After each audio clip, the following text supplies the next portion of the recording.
Yop tout le monde, c'est Jericho, j'espère que vous allez bien les amis, j'espère que pour ma part ça va nickel. On se retrouve aujourd'hui les amis pour une toute nouvelle vidéo et j'espère sincèrement que celle-ci vous plaira. Aujourd'hui la famille Jericho se transforme en mode docteur, en mode Tobib, tu vois ce que je veux dire.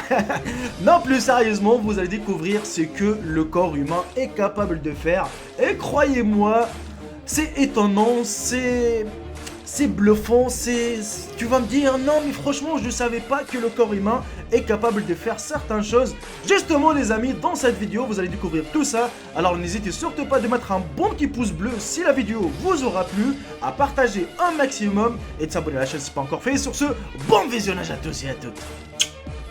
Et on attaque directement avec la langue. Et oui, si vous ne le savez pas, la langue dispose d'une empreinte unique à chaque être humain. En effet, cet organe multifonctionnel, impliqué principalement dans l'alimentation et la parole, présente à la fois des informations de forme géométrique et des informations des textures physiologiques qui sont uniques et potentiellement utiles dans les applications d'identification.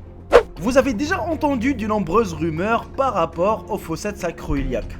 Mais les fossettes en bas du dos ont bien une petite signification. C'est tout simplement génétique, certaines personnes en possèdent, d'autres non. Et malheureusement, on ne peut rien faire pour les avoir.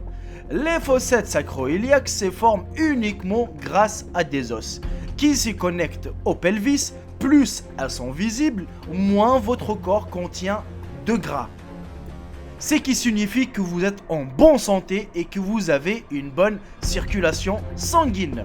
Depuis toujours, ces fossettes ont une petite connotation sensuelle et érotique. Chez les femmes, on les appelle les salières de Vénus, en référence à la déesse de l'amour, et chez les hommes, elles sont appelées les salières d'Apollon, en référence au dieu de la beauté. Car les personnes qui ont des fossettes les amis atteindraient plus facilement l'orgasme grâce à une meilleure circulation sanguine du pelvis. Bon, maintenant que vous connaissez la vraie signification, il ne vous reste plus qu'à aller vérifier les amis. C'est la montée d'adrénaline. Oh, d'adrénaline.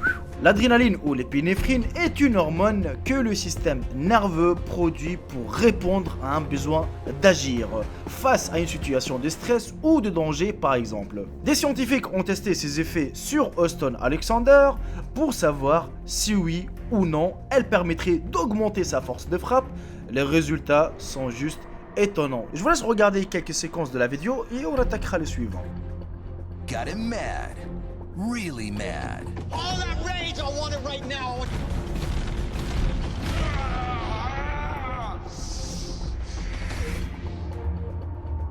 Flooded with natural adrenaline, Houston hit the crash test dummy with an amazing 1,000 pounds of force. That's 400 pounds.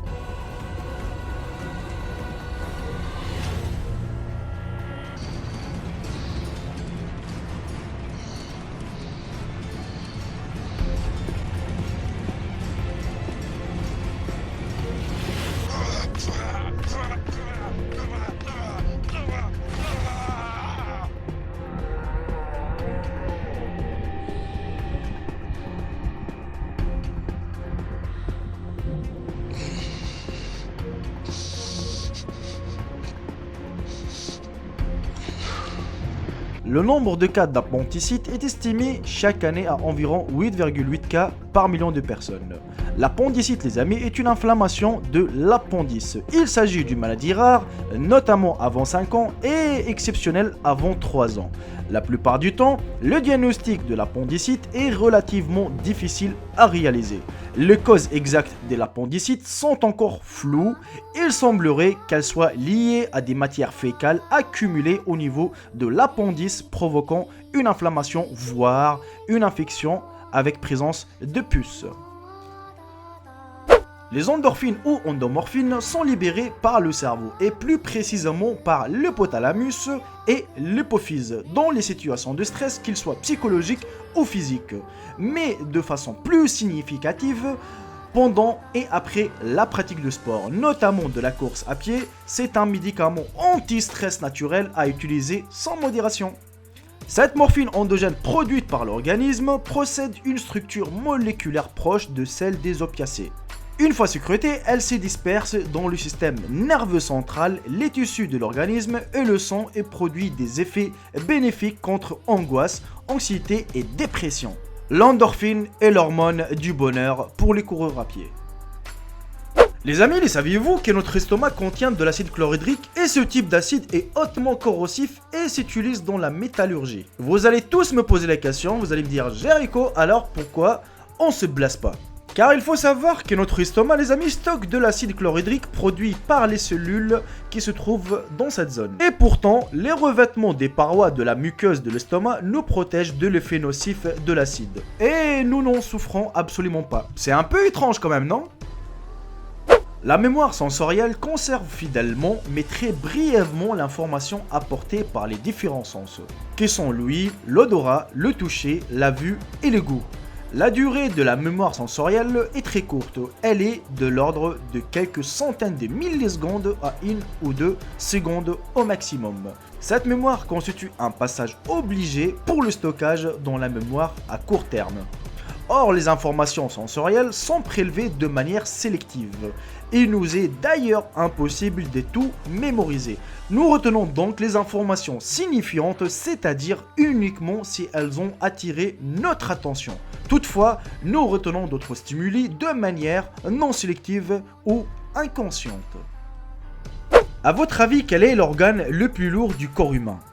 Si vous ne le savez pas, j'ai la réponse. Alors, c'est tout simplement la peau et les plus lourds, mais aussi le plus grand de tous nos organes, puisque la superficie de cette enveloppe qui entoure tout le corps peut aller jusqu'à 2,2 m. Selon les régions, son épaisseur peut varier entre 1,5 et 4 mm. Le contour de l'œil est la zone la plus fine. La plus épaisse se situe sur la paume des mains et la plante des pieds. La peau se compose de 3 couches superposées. En surface, il y a l'épiderme qui protège le corps, puis le derme qui contient les vaisseaux sanguins et les nerfs, et l'épiderme formé des cellules très riches en graisse. La peau est bien plus qu'une simple enveloppe, c'est un organe vivant qui nous protège contre le choc, régule notre température et nous permet aussi de respirer, puisque certaines cellules de la peau en contact avec l'air extérieur ont une respiration directe. C'est ce qu'on appelle la respiration cutanée qui maîtrise parfaitement les grenouilles. Et oui les amis, les os ne sont pas les organes les plus lourds du corps humain, mais plutôt c'est la peau. Des chercheurs américains ont analysé une série d'études ayant porté sur les effets de la musique sur la santé, réalisées pour la plupart auprès des personnes souffrant d'un problème cardiaque.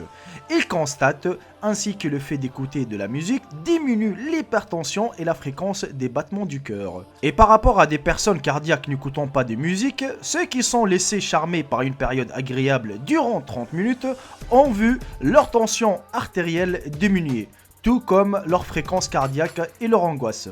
Alors vous allez tous me poser la question, comment expliquer ce phénomène? C'est tout simplement la musique améliore la circulation sanguine, plus précisément la musique stimule la sécrétion d'endorphine, une hormone qui agit sur les vaisseaux sanguins et provoque leur dilatation. En revanche, un morceau musical jugé désagréable ou stressant aura l'effet inverse avec un rétrécissement des vaisseaux défavorable pour le cœur. Il faut donc choisir les mélodies agréables, joyeuses ou relaxantes.